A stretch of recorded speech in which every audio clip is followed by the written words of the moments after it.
Hola, ¿cómo están?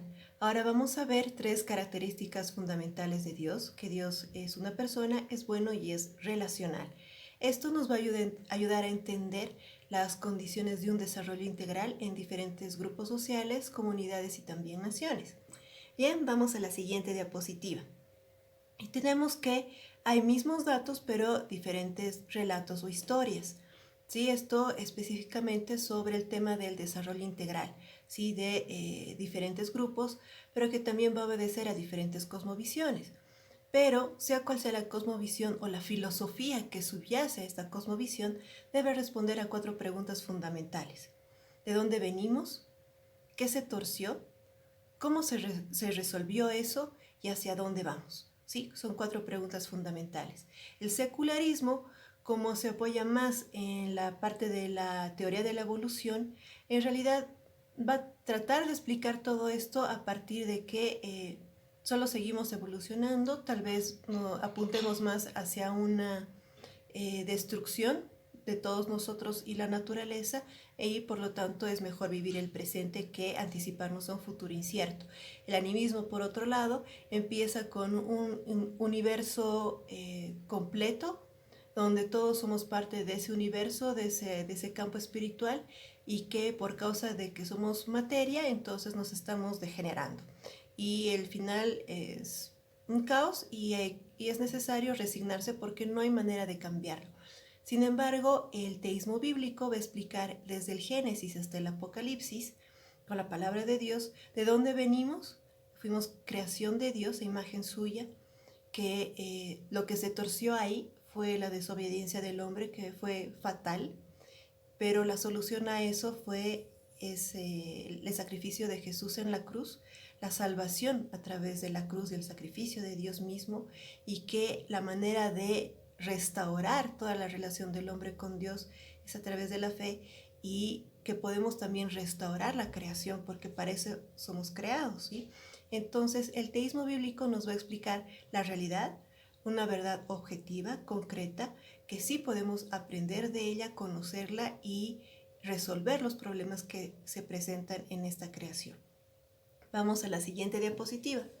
¿Y qué es lo que tenemos? Dice, podemos conocer a Dios, ¿sí? Porque Dios es una persona. Entonces, al poder conocer a Dios, podemos conocer la creación, podemos conocernos a nosotros mismos como especie, ya que si conocemos a Dios podemos acercarnos realmente al diseño con el cual Él nos ha creado, cuál es nuestro propósito, y así también entender las condiciones y las raíces de la pobreza, porque no es un diseño de Dios, no es un propósito de Dios, no es la voluntad de Dios que exista pobreza, pero sin embargo existe y debemos aprender por qué. Y también tenemos los atributos de Dios, y es bueno que conozcamos los atributos de Dios, que es Dios espiritual, intelectual, moral y volitiva. Sabemos que la naturaleza de Dios trino es espiritual, aunque una parte de esa Trinidad tiene un cuerpo glorificado, que es Jesús. Sin embargo, Padre y Espíritu Santo tienen otra naturaleza diferente, y es bueno que sepamos cuáles son las características de esa condición espiritual. Dios también es intelectual, tiene una mente creativa. La inteligencia es la capacidad que tenemos todos nosotros y Dios, sin lugar a dudas, de resolver cualquier problema de manera efectiva. Solo que Dios no solo resuelve problemas, crea soluciones. ¿Sí? Crea situaciones, crea condiciones buenas y perfectas porque Él es bueno y perfecto. Entonces su inteligencia es una mente suprema. También es moral, porque en Dios encontramos que hay verdades absolutas, que cuando Él dice que algo es bueno es porque es bueno, y cuando Él dice que algo es malo es porque está mal. Y está así y es completamente claro. Y también tiene una voluntad. Dios tiene voluntad, Él decide qué hacer con cada situación y con cada uno de nosotros. Y Él también nos ha dotado de esa voluntad porque somos imagen y creación suya. Entonces es importante que aceptemos estas cuatro condiciones de Dios para poder entender las diferentes cosmovisiones y cómo también estimular y profundizar en un desarrollo integral. Bien, vamos a la siguiente diapositiva. Tenemos Dios, la creación, el hombre, y que hay una relación de propiedad y también de mayordomía. ¿Qué sucede con esto? Dice que la creación, el universo, todo lo que Dios ha creado es relacional y que esto se apoya en que Dios es trino, Padre, Hijo y Espíritu Santo, y los tres se relacionan. Entonces, por ende, la naturaleza que Él ha creado, que Dios mismo ha creado en su Trinidad, es también relacional. Entonces, por eso es que hay, vuelvo a repetir, una relación entre Dios, su creación, el hombre, y una relación entre el hombre, la creación y Dios. ¿Sí? Entonces todo gira en torno a un sistema perfecto que Dios ha creado, donde nos relacionamos todos y existe obviamente mucha influencia entre el uno y el otro. ¿Sí? Aunque Dios, al ser el ser supremo, es el que va a tomar mayor decisión y mayor poder sobre todo esto, pero no olvidemos que Dios es moral, es perfecto y es bueno. ¿Sí? Vamos a la siguiente diapositiva. Dice, Dios es racional. ¿Qué quiere decir esto? Que la creación de Dios obedece a un orden. Lo que es racional está perfectamente ordenado, tiene una lógica y tiene un sentido. Entonces, todo lo que Dios ha hecho, mis queridos hermanos, es lógico, es racional y está ordenado. Solo que al ser parte de un mundo caído y de tener una naturaleza pecadora que está en un proceso de transformación, porque también poseemos una naturaleza divina, gracias al Espíritu con el cual Dios nos ha unido a Él, ¿sí? Entonces es que podemos entender esta creación que Él ha diseñado y poder trabajar de manera responsable con ella. Bien, vamos a la siguiente diapositiva. Dice, el orden en el universo. Hay una causa y hay un efecto y es un sistema abierto. Esto significa, hermanos, que Dios en el orden racional con el que ha creado todo tiene una causa y un efecto. Si yo lanzo una moneda, la moneda va a seguir una trayectoria hacia arriba y luego hacia abajo. Por la fuerza de la gravedad va a caer, pero la trayectoria, lo que va a subir hasta cierto punto y luego va a bajar, tiene que ver con el impulso, la fuerza, ¿sí? Con el que ha sido lanzada y la dirección. Son leyes de la física. Entonces, si entendemos que todo en este mundo tiene leyes que se cumplen, que todo tiene una causa y un efecto, todo tiene causa y efecto, hasta en el ámbito espiritual. Y también debemos entender que todo lo que Dios ha creado es un sistema abierto. En la diapositiva anterior veíamos el triángulo, ¿sí? Con Dios, el hombre y la creación y la relación entre los tres. Un sistema cerrado no podría subsistir porque se extingue, ¿sí? Pero un sistema abierto que permite la intervención divina, que permite la intervención de la naturaleza, la intervención del ser humano y que se mueve de manera ordenada, obviamente va a apuntar a un desarrollo completo e integral. ¿Sí? Vamos a la siguiente diapositiva. Tenemos orden en la mente. Dice, la mente divina es una razón preexistente antes de todo. Bien, debemos entender que Dios tiene una mente que es perfecta, que es divina y que obedece también a su característica de omnipresente, omnisciente y que lo puede todo, ¿sí? Omnipotente.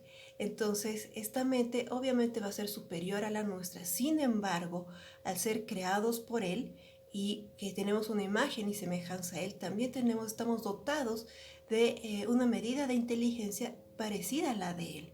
Entonces, eso también debemos entender y confiar en que Dios así nos ha hecho y que es gracias a esto que podemos administrar adecuadamente y de manera correcta el resto de la creación y dar buenas cuentas a Dios en el momento preciso.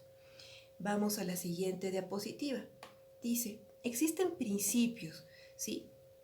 Uno de los más importantes es entender que aunque los cristianos fallemos, que aunque no existe incluso cristianos, el cristianismo sí existe, porque Dios lo creó. Dios existe, existe su palabra, existe su orden, existe lo que Él ha hecho al margen de nosotros. Entonces, una vez que entendamos esto y lo aceptemos, vamos a creer que sí tenemos una mayordomía que cumplir y responsabilidades que cumplir delante de Dios y alejarnos cada vez más, no solamente del pecado, sino de las condiciones de pobreza que no son para nosotros y no es el plan de Dios. Entonces, aquí tenemos la verdad. ¿Cómo vamos a entender entonces la verdad? ¿Cómo la vamos a reconocer? Respondiendo a estas dos preguntas. todo esto que me está aconteciendo, lo que estoy viendo, lo que estoy experimentando, lo que veo en estas sociedades y comunidades, ¿es razonable y coincide con la realidad? ¿En función a qué realidad y qué razón? En función a la palabra y a la voluntad de Dios. ¿Sí? Vamos a la siguiente diapositiva. Dice, obreros sabios. Dice, la sabiduría es la aplicación moral de la verdad. Requiere reflexión y acción. Entonces, cuando entendemos los principios morales de Dios y entendemos que subyacen a una verdad y a una realidad absoluta, entonces realmente podemos ir perfeccionándonos en nuestra manera de servir y de caminar en este mundo y ser realmente responsables de todo lo que Dios nos ha asignado y de lo que debemos responder. Bien, vamos a la siguiente diapositiva. Dice, la aplicación de esta sabiduría entonces tiene que ver con la parte científica. Cuando los científicos entienden esta realidad, pueden pensar los pensamientos de Dios. Y esto es hermoso, porque una vez que entiendes que todo tiene un propósito, un origen, y te sujetas a la voluntad de Dios, aprendes lo que Dios quiere enseñarte, y Dios no es egoísta, no es tacaño, es generoso. Y Él no oculta las cosas. Entonces, cuanto más la ciencia puede avanzar cuando respeta estos principios de Dios. La economía, dice la economía de la mente, y hemos aprendido que la cosmovisión, las creencias y la filosofía, los pensamientos van a ser aquellos que nos van a hacer avanzar, estancarnos o retroceder. La educación, dice, hay una finalidad teísta del aprendizaje. Debemos aprender a utilizar nuestra capacidad que tenemos para aprender, no solamente mental, sino a través de los sentidos, sino a través del corazón también, pero aprender lo que Dios quiere enseñarnos, no lo que nosotros asumimos que deberíamos aprender. Y luego está el tema de la sociedad civil, donde dice poner orden en el caos. Es un deber nuestro saber poner orden donde hay caos y confusión. Y eso tiene que ver mucho con nuestra convicción, madurez y personalidad también. Vamos a la siguiente diapositiva. Dice, ley moral es ley de Dios. Todas las leyes morales tienen que ver con los principios de Dios. Esto es en verdad un absoluto. Dios sabe lo que es correcto, lo que es incorrecto, porque Él ha creado el orden. Él ha creado este sistema abierto y Él sabe cuándo algo que hacemos va en contra de este sistema ordenado y cuándo va acorde a Él. Entonces, cuándo está en contra o no, y por eso es necesario entender que estos principios morales que nos dirigen bien. Y es ahí donde está el éxito y el desarrollo. Bien, vamos a la siguiente diapositiva. Tenemos la libertad moral. Dice, la libertad es real cuando nos la da Dios. ¿Sí? Sabemos que nos libera del pecado, que nos libera de la muerte, que nos libera también de las condiciones de pobreza, de la ignorancia. Hay libertad de eso, pero hay que saber abrazarla, hay que saber aceptarla. ¿Sí? Dice, cuando nos rebelamos en contra de esta ley moral y de la parte moral que Dios nos enseña, es cuando entramos en rebeldía y empezamos a tener pobreza. No habla específicamente de la pobreza física o material, sino de la pobreza del alma del ser. Vamos a la siguiente diapositiva. Dice, el desarrollo entonces es moral. Y este desarrollo moral implica la justicia. Las leyes del Estado deben basarse en la ley de Dios. Eso debe ser así, tiene que ser así, porque las leyes de Dios enfocan realmente cómo se debe entender las situaciones y las condiciones sin favorecer a nadie, ni al pobre porque es pobre, ni al rico porque es rico. ¿Sí? En cuanto a la economía, dice, dar es un imperativo moral. La cultura de la generosidad deberíamos ser una cultura generosa, ofertante y no demandante. En cuanto a la política, dice, el hombre no debe concentrar demasiado poder sobre sí mismo. Debe haber condiciones en el Estado en el que un solo hombre o una sola mujer no gobierne absolutamente todo, porque al no ser personas realmente morales a un 100%, entonces somos falibles y eso pone en riesgo todo lo que podemos estar comandando o direccionando. Bien, vamos a la siguiente diapositiva y aquí terminamos la lección de hoy. He corrido un poco, pero vale la pena revisar mucho más el texto y entender el propósito de Dios para que podamos tener un desarrollo integral alejado de las condiciones de pobreza y marginalidad en la que muchos pueblos están viviendo hoy en día. Nos vemos pronto, un abrazo y bendiciones.